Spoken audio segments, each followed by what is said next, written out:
In today's video, I want to show you how to knit this amazingly quick and easy shawl. I'm naming this pattern my Springtime Stroll Shawl because it's the perfect thing to wear now that the days are getting slightly warmer. Unlike most triangular shawls, this one is designed to grow far quicker, which leaves you with a nice shallow triangle rather than a deeper right angled triangle like you often see in other triangular shawls.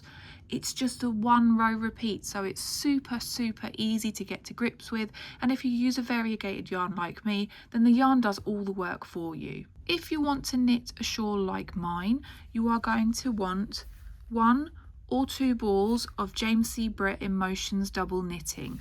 I used the shade Serenity, but there are so many lovely shades in this yarn range that you can just go crazy and pick which one you want.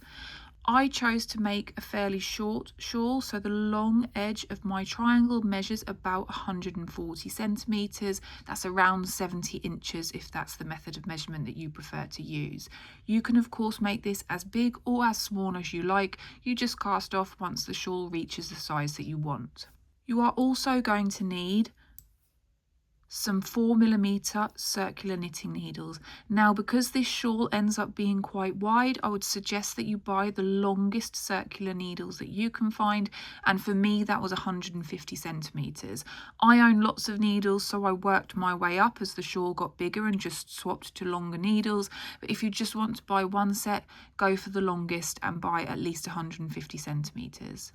Then of course you are going to need your tapestry needles and some embroidery scissors so that you can tidy up all those ends. As with every knitting project, your shawl starts with the cast on, and for this project you want to cast on 3 stitches. I like to start with a slip knot, so that will count as the first stitch, and then using the long tail cast on method I'm going to cast on 2 more stitches. Before we can start working our repeat row on this shawl, we have one setup row to do, and it's really nice and easy. You are just going to knit the 3 stitches that are currently on your needles.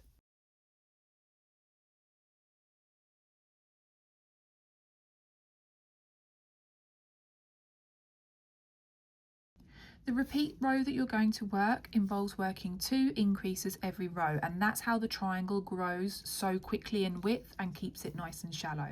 So the first stitch of every row is going to be a knit front back increase, and to do that you are going to pop your needle into the first stitch as if to knit, and then pick up 1 loop as if you were going to knit the stitch, but don't let the stitch drop off that left hand needle. Then you are going to swing your needle over the stitch and pop it back into the same stitch from front through to back, so that you're coming into that back leg of the stitch. Then you're going to pick up a second loop like that, and at that point you can take your stitch off that left hand needle, and you can see that we have gone from 1 stitch to 2, so we have increased by 1 stitch. Try not to work these knit front back increases too tight because you want your shawl to lay nice and flat and not pull in, so keep those nice and relaxed. The next stitch in this row, we actually only have 1 stitch in the body at the moment because we're at the peak of the triangle. You are going to knit. Then when you get to the last stitch in the row, once again you're going to work a knit front back increase. So go into the stitch as if you're going to knit it completely normally and pick up a loop, but don't let that loop fall off your left hand needle. Swing your needle over the leg of the stitch and pop that right hand needle back into the same stitch from front through to back. Pick up a second loop, pull it through, and then when you're firmly on your right hand needle, you can take that left hand needle out, and it's that easy. Because we had so few stitches, I will go over it just a couple more times for you so you can see how it starts to grow. The first stitch in every repeat row is a knit front back increase, so pop your needle in and pull up a loop as normal, but don't drop the stitch off your left hand needle. Flick the right hand needle over and go back into the stitch from front through to back. Pick up a second loop, and then when you're happy that's safely on your right hand needle, you can pull your left hand needle out of that stitch. Then you're going to knit across your row until you have 1 stitch left to work on your left hand needle. This last stitch in the row again is an increase, And once again, you are going to knit it through the front and the back to increase that stitch. And you can see that after only 2 rows, we've already got 7 stitches on our needle. So that's how quickly this shawl grows. One last time, and then I will leave you to your knitting. First stitch in every row is a knit front back increase. So knit it through the front, then go back in and knit it through the back, and only then are you going to take that stitch off your left hand needle. Then you're going to knit your way across your row until you just have 1 stitch left in the row, and that will be when you have 1 stitch left on your left hand needle to work. And just like at the beginning of the row, you are going to work a knit front back increase. And that is the row that you repeat over and over until this long edge here is the length that you want it to be. I understand that this doesn't really look like a triangle at the moment, and my full size shawl doesn't fit into camera shot, so I will go away and make this sample a little bit bigger just so that I can better describe to you what I mean. At that point I will also show you how we cast off our shawl once you are happy with the size that it is. Now that my sample is just a little bit bigger, you can hopefully see what I mean when I describe the shape as a long shallow triangle, and it's this edge that is attached to your needles that you measure when determining how long you want your shawl to be. So as I said earlier, my shawl measured along this edge was about 140 centimeters, but you can go much longer than that if you want, and if you are looking for something smaller or child size, then you can go shorter. Once you're happy with how long your shawl is, the last step that you need to do is to cast off your work. For this shawl, I just used a really basic knitted cast off. You could use a picot cast off or something more lacy if you chose and you wanted to give this long edge a little bit of interest, but I just wanted to keep it really simple, so I used a knitted cast off. I have a separate video that covers the knitted cast off in beginner friendly steps. So for this tutorial, I'm just going to cover the first few stitches and then leave you to carry on and work the rest yourself.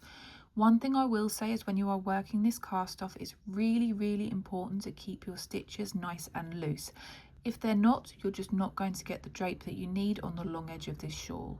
To start your cast off row, you are going to knit 2 stitches. Once you've got those 2 stitches knitted, you are going to grab your left hand needle and pop it into the first of those 2 stitches from left through to right. Then you're going to hold this second stitch securely with your index finger and use that left hand needle to lift the first stitch up over the second stitch and then completely off your right hand needle, and you will have gone from 2 stitches on this right hand needle down to 1.